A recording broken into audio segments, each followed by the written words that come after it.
প্রিয় ভিউয়ার্স, আসসালামু আলাইকুম। উল্লাপাড়া থানার অন্তর্গত দামাইকিন্দি বাজার, মোহাম্মদ আব্দুল লতিফের দোকান, হার্ডওয়্যারের দোকান। শুধু হার্ডওয়্যার দোকানই নয়, এখানে সাইকেল, নসিমন, পরিমন,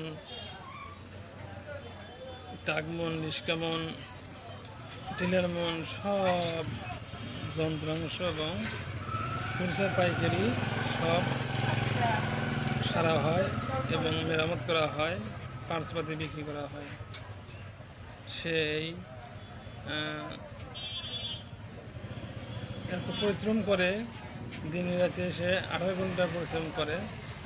সে দোকান থেকে মাঠে মাঠে ঘাটে হাটে বাজারে, এমনকি সে ইন্ধন পেতে মাছও মারে।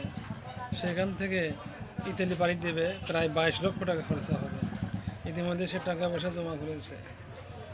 তার স্বপ্ন সে উল্লাপাড়া বাজারের 60% জমির মালিক হবে, সেখানে বিল্ডিং করে বাসা বাড়ি করবে। এই তার স্বপ্ন।